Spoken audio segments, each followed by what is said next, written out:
Disclaimer under Section 107 of the Copyright Act 1976, allowance is made for fair use for purposes such as criticism, comment, news reporting, scholarship, and research. Fair use is a use permitted by copyright statute that might otherwise be infringing. Nonprofit, educational, or personal use tips the balance in favor of fair use. On average, I'm eating up to 2 pounds of beef per day. It could be hamburger meat, whole cuts. I could eat a whole roast. It really depends on the day. Porterhouse is my favorite. Oh my God, you can feel that it's like tender and soft. The same with around the bone. Bone is my favorite part. I love ripping the flesh straight off the bone. And this actually, like right here, you can kind of see where it's bleeding a little bit. So good. So like, that's good. That's really good. I love this sound. So just the sound of ripping it off. You see how great that ripped. Perfect rip. Like, oh my God. So tender. And like this part right here by the bone. Yeah. Ooh, that's good stuff. The ripping of the flesh and like the tendons popping and like the blood. It's all just so great. This is like a delicacy within itself. That was a raw meat burp.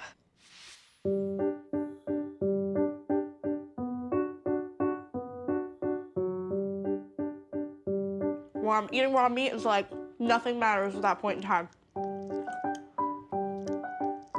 And then I'm reminded of my childhood. My mom said when I was able to chew raw meat, I was eating raw meat. It's a family tradition.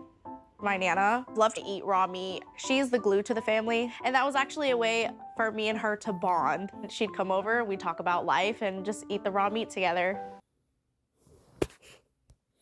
All right, first and foremost, I want to give all honor and glory to Yahweh, Bahashim, Yahweh Shai, Bahashim, Rakah, Kwadash. Double honors to the elders and apostles of GMS who I learned from. Shalom to the hopeful elect, preaching his word in truth, sincerity. And to you ribs, to you sisters out there learning in silence and staying in order, I say to you all, Shalom. Man, that was some nasty stuff you saw there, man. Watching that made me cringe. I'm sure you put that video in front of any Jake, they just gonna look at that like straight nastiness, bro. Like that's not even in our, that's not something we do, man. Like instinctively. Either Northern Kingdom, Southern Kingdom, we don't do stuff like that. Right? It's not embedded in us to have that kind of that thought process to consider that a delicacy. Right? But anyway, this woman got a disease out of it. Right? It says, make no mistake, this is an unsavory obsession. Florida tattoo shop owner Wendy Marshall is so fond of raw meat that she scarfs 2 pounds of it daily. Ground chuck and cold cuts, whole roast, porterhouse. The bloodier the better. Marshall devours it all. Yo, this lady must have some type of like body order, man. Just thinking like you gotta have some type of body order eating that much raw meat. I'm just saying. Quote, I love ripping the flesh straight off the bone, Marshall 28 declares before popping a marble chunk of steak into her mouth in a clip from Wendy's, quote, My Strange Addiction premiere provided exclusively to the Post.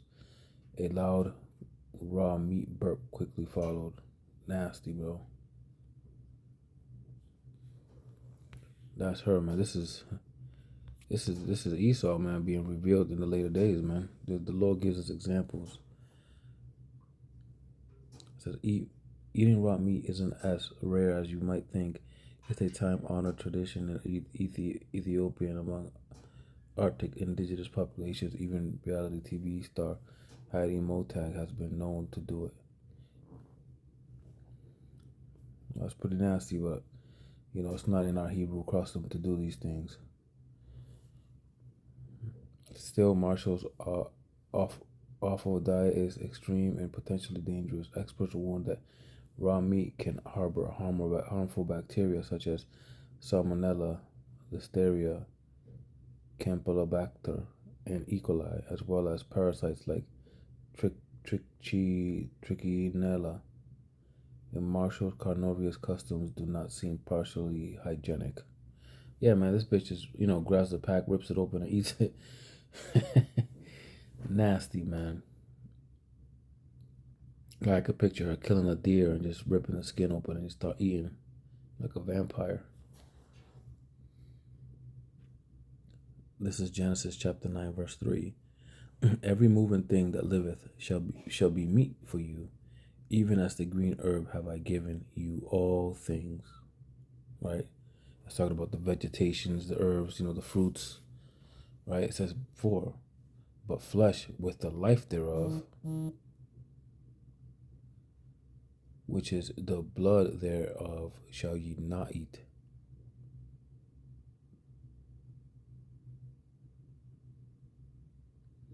Right?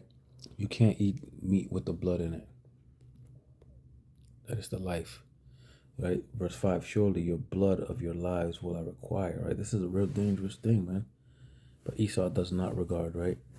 It says, at the hand of every beast will I require it, and at the hand of man, at the hand of every man's brother will I require the life of a man.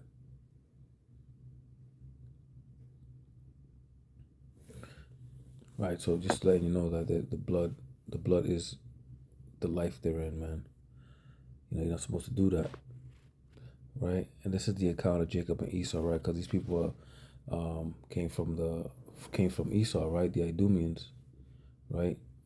The Edomites, Esau. This is their forefather. When he was hungry, he sold his birthright, right, which was, given unto Jacob, which was the inheritance of the kingdom. This man sold all that basically for one morsel of meat that wasn't even cooked yet.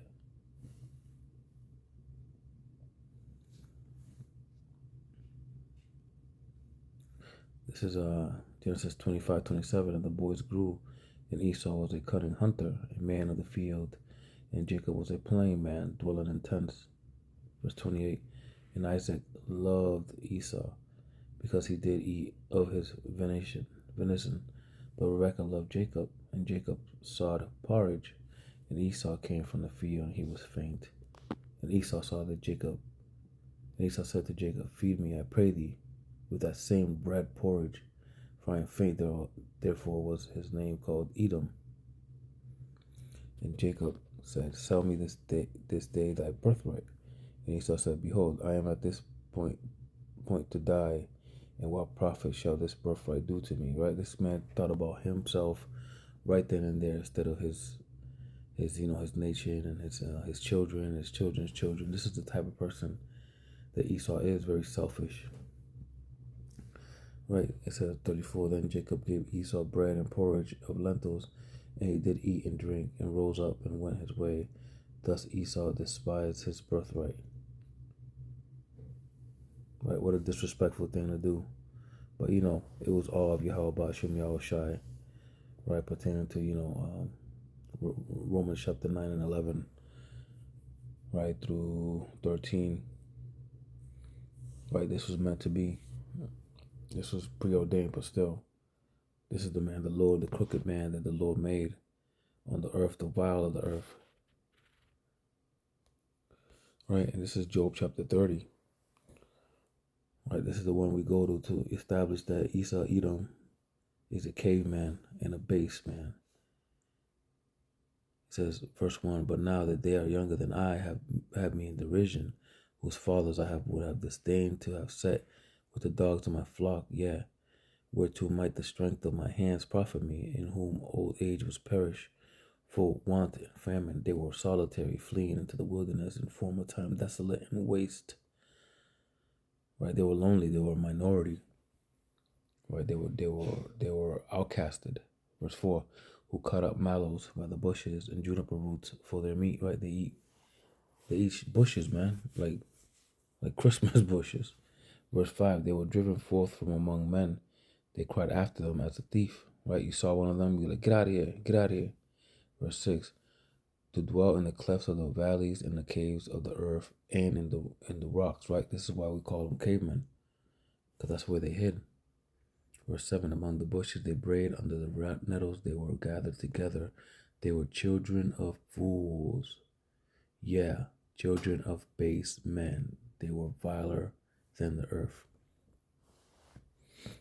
right? Knuckle draggers, man. But yeah, man, you get the point. I pray this lesson was edifying. I want to give all honor and glory to Yahweh, Bahashim Yahushai, Bahashim Makaha Kodash. Double honors to the elders and apostles of GMS who I learned from. Shalom to the whole full of life preaching this word in true sincerity. And to you, ribs, to you sisters out there learning silence and staying in order, I say to you all, Shalom.